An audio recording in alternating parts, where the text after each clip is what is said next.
We're now in peak campaign season here in the U.S. with the upcoming presidential election taking place less than 50 days from now. It's hard to believe that, but here we are. And as is customary around presidential elections in America, you have all sorts of entertainers and musicians who are sharing their views and presumably encouraging their followers to vote for the candidate of their choice. This has pretty much been going on since the beginning, and especially now in the age of social media, you have a lot of people maybe even feeling a pressure to speak out about which candidate to vote for. And so you have a situation with Paramore, where they were performing at the iHeartRadio Music Awards, at which point vocalist Hayley Williams gave a very fiery speech slamming Donald Trump. She says that America will live under a dictatorship if he is elected, and that he is pushing something known as Project 2025. Now, to be clear, Trump has repeatedly said he has nothing to do with Project 2025, but Hayley is making herself clear how she feels on politics. Here is that speech, and then I'm going to get into some of the controversy surrounding it as it relates to cue cards and Elon Musk chiming in as well. Here's what she said. Project 2025 is Donald Trump's playbook for controlling and punishing women, poor people, people of color, and the LGBTQ plus community. It is time for all Americans to band together and to finally defeat the Trump agenda. And the only way to do that is by confronting him at the polls. Do you want to live in a dictatorship? Well, show up and vote!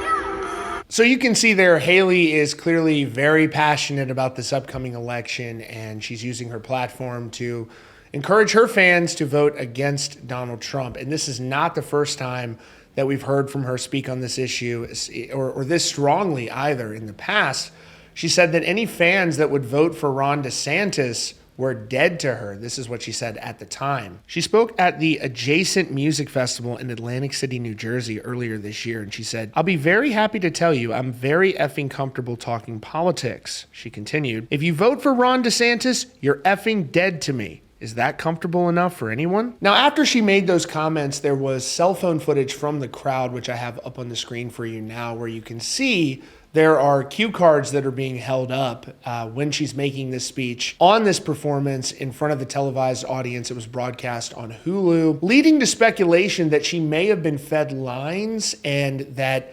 maybe potentially the DNC even gave her a script. But Williams herself has pushed back on that. But you also have Elon Musk chiming in on this. He said it's so disappointing that she is giving this speech, and he opened up on social media about it. He said that she's a puppet of the machine. Here's what he wrote. When a user on Twitter wrote, "She was seriously reading a script. Oh my God."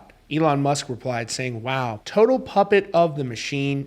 He reacted to it a couple of times yesterday on social media, and he also wrote, "This is so disappointing." Now, following a lot of backlash on social media to this scripted speech from Hayley Williams, she issued a response to one user on X who apparently was saying that she had been, in fact, given lines or fed lines from this speech from like political handlers or something. This is what she had to say in response to that. Hayley wrote on social media, "Whoever you are, I typed out my speech and had a crew member hold it near the camera for me in case I got nervous, because what I had to say was important and I didn't want to trip up in the moment. Didn't end up looking at it though. That's because I was prepared. Finally, not only was I not paid to make the speech, but we, Paramore, didn't get paid to play the Radio Fest either. Just out there kicking ass for free, I guess.